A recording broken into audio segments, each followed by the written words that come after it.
I think if we can discuss your opinions on the issue of the congressional report, maybe you can tackle some about the judicial funds. Okay. So, you know, I'm sure you're aware of these controversies handling the congressional court barrel funds. Is there a mechanism in the judiciary that prevents, that shields the judiciary's funds from similar misuse and anomalies? Now, with respect to the ongoing budget allocation process, I have been informed that cases are going to be filed. So prudence dictates I cannot respond to your question. Is the judiciary shielded from accountability? No. Every single centavo of the judiciary is fully audited. Even the 20% JDF is fully audited. And we show everyone, you can see how we spend the 20% of the JDF. So we cannot escape COA accounting. And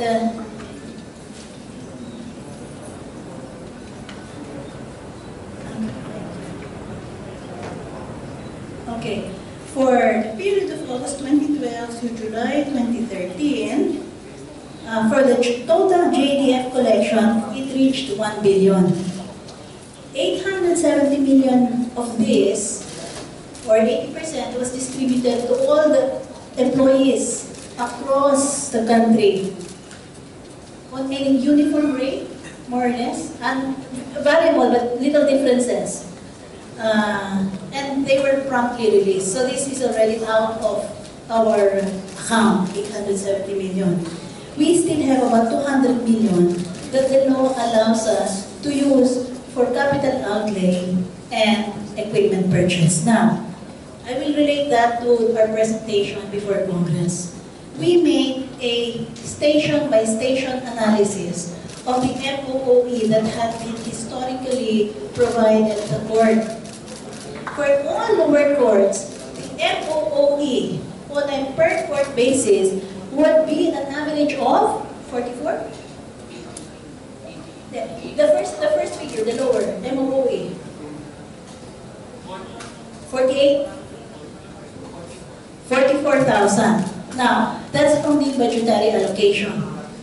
What you do then is you divide this 217 million by the number of courts nationwide, and it is an additional 44,000.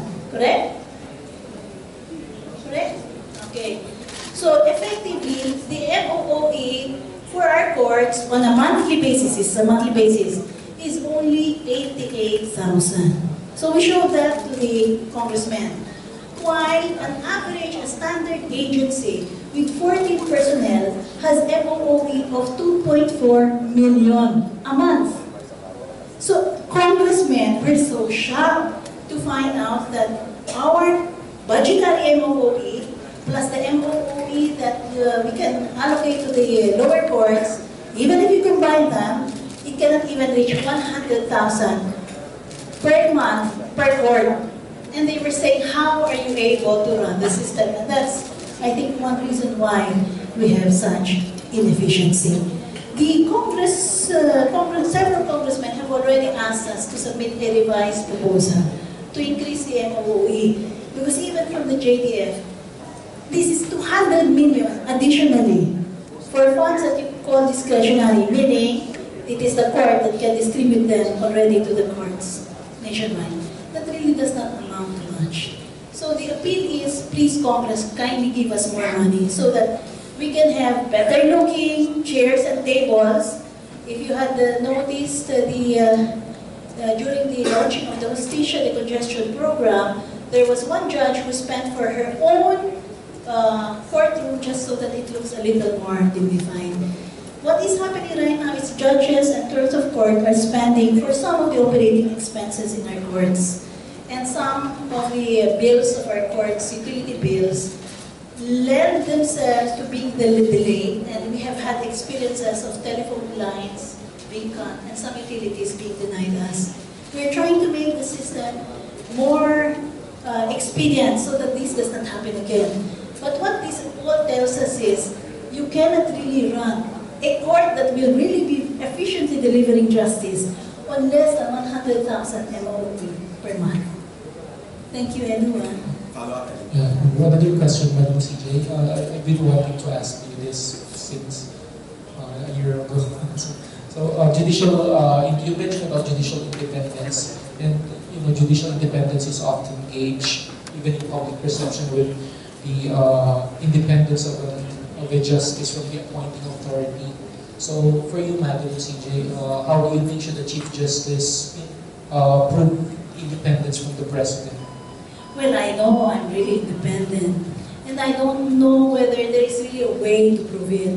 But let me point out to you that in the ARM law, the Armed Election Synchronization Law, this was a pet bill of the administration. I voted against that. You remember that, Ed?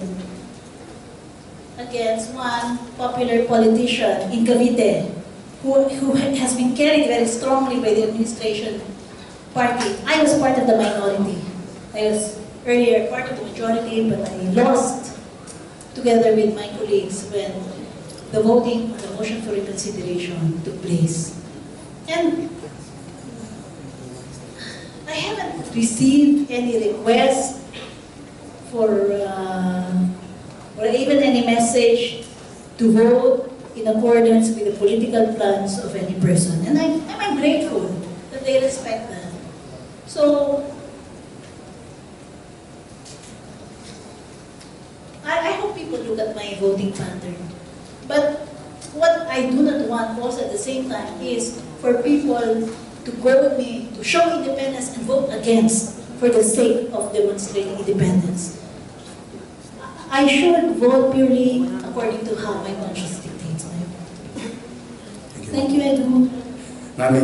There's an entry in the annual report, particularly in the statement of allotments, obligations, and balances, mentioning subsidy to NGOs and NPOs, amounting to 37 million pesos. Now, what are these NGOs and how do you make sure that these are legitimate NGOs? And do you have a say in selecting these NGOs?